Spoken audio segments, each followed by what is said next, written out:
আসসালামু আলাইকুম।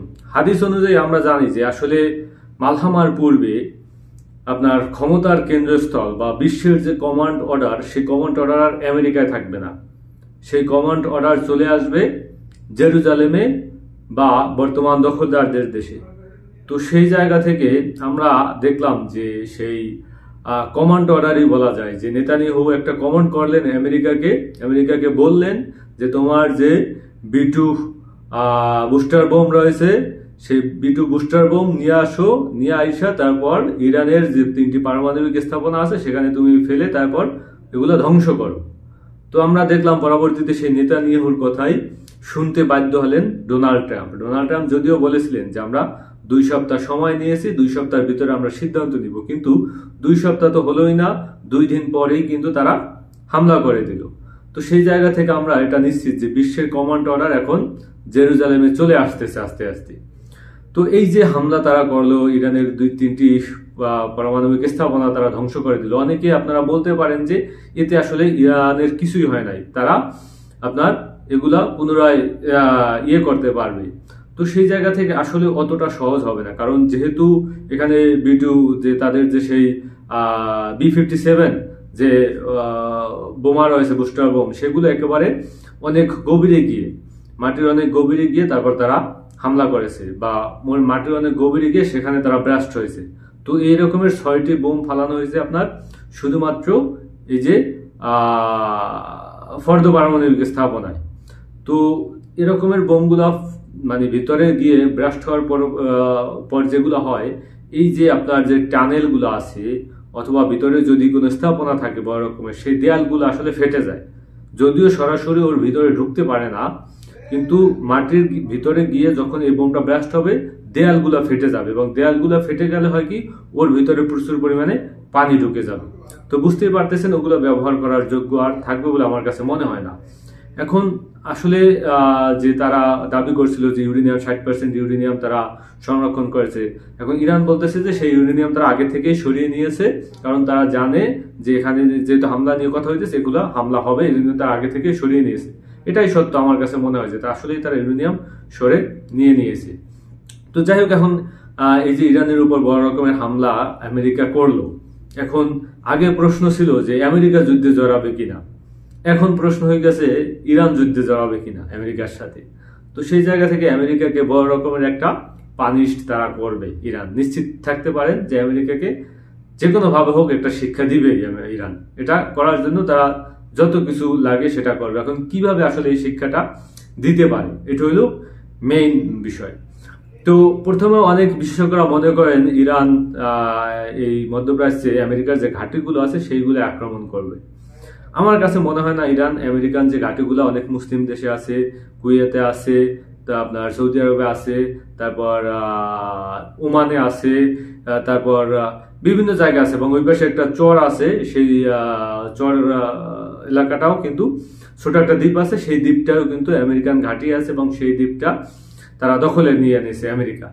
তো সেই জায়গা থেকে এখন কিভাবে আসলে শিক্ষা দিবে ইরান যেটা করবে, ইরান যে শিক্ষাটা দিলে আসলে উপকৃত হবে এবং যেটা হবে সব থেকে বড় পানিশমেন্ট, সেটা হবে 2টা কাজ। প্রথম হইতে পারে যে তারা যেটা করবে, আমেরিকার যে 3টি যুদ্ধ জাহাজ রয়েছে, যে জাহাজগুলায় বিমান বাহিনী যে জাহাজগুলায় বিমান অবতরণ করা হয় এবং যে জাহাজগুলো উঠে এসে তারপর বিমান দিয়ে আক্রমণ করে, এই 3টি জাহাজকে লক্ষ্য করে তারা মিসাইল ছোড়ার চেষ্টা করবে। এই 3টে জাহাজ, একটা আছে লোহিত সাগরে, আরেকটা আছে আরব সাগরে, আর এই পাশে আছে একটা। তো এই 3টে জাহাজকেই তারা চেষ্টা করবে যাতে এই আশেপাশে তারা অবস্থান করতে না পারে, তাদেরকে দূরে সরে দাও, বা তারা যাতে এই এলাকায় টিকতে না পারে। এই 3টে জাহাজকে লক্ষ্য করে তারা মিসাইল হামলা চালাতে পারে। আর দ্বিতীয় যে কাজটা করবে, তারা হরমুজ প্রণালী বন্ধ করে দিবে। আপনার ইতিমধ্যে জানেন যে আব্বাস আরাকচি, ইরানের পররাষ্ট্রমন্ত্রী, তিনি কিন্তু ইতিমধ্যে রাশিয়ায় গিয়েছেন, এবং রাশিয়ায় গিয়ে তিনি পুতিনের সাথে বৈঠক করবেন, এবং পুতিনের সাথে বৈঠক করে তারপর পুতিন কি রকমের সাহায্য সহযোগিতা করবে সে ব্যাপারে তারা কথা বলবেন। এখানে আমেরিকার ব্যাপারে, আমেরিকা কি পরিমাণে নিবেন কি নিবেন না, সমঝোতা হইলেও পরে হবে, কিন্তু আক্রমণ করবে ইরান, এর কাজটা করবে, এটা নিশ্চিত থাকতে পারে, তারা প্রতিশোধ নিবে। তো সেই জায়গায় এই যে 3টি জাহাজ আছে, এই 3টে জাহাজকে তারা এই ভূমধ্যসাগর, লোহিত সাগর এবং এই আরব সাগর এই জায়গা থেকে তারা বিতাড়িত করার চেষ্টা করবে।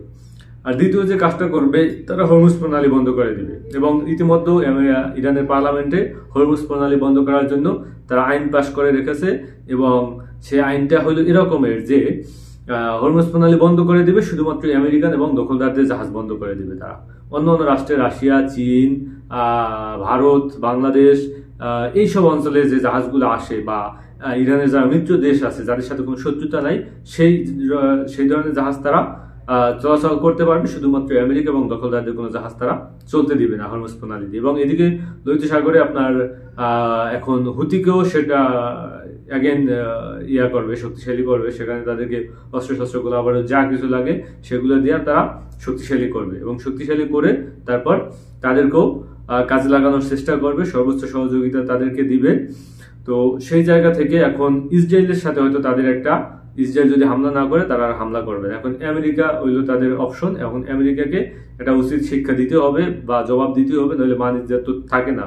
তো সেই জায়গা থেকে এখন তারা হরমুজ প্রণালী বন্ধ করে দিতে পারে, নয়তো আমেরিকানদের যে জাহাজ আছে এই অঞ্চল থেকে এগুলো তারা একেবারে দূরে সরানোর জন্য ব্যাপক এগুলো হামলা করতে পারে।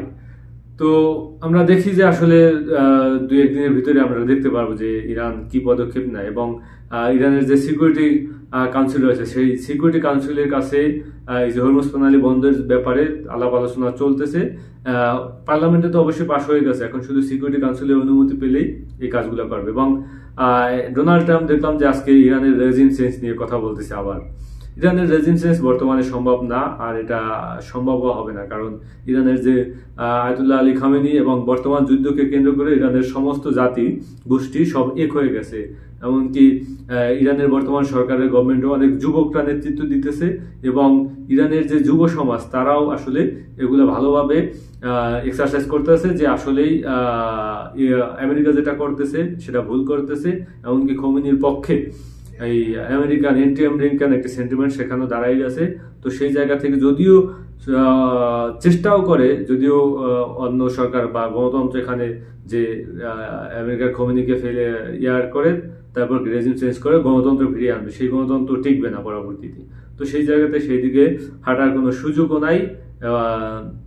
এখন যেটা হবে, এখন আমেরিকাকে একটু সাহায্য করার জন্য কিছু হামলা হবে, পাল্টা হামলা হবে, কিন্তু আমেরিকার জাহাজগুলোকে যদি ওখান থেকে বিতাড়িত করা যায় সেটাই সব থেকে বড় সফল বা সাকসেস হবে ইরানের জন্য। আসসালামু আলাইকুম।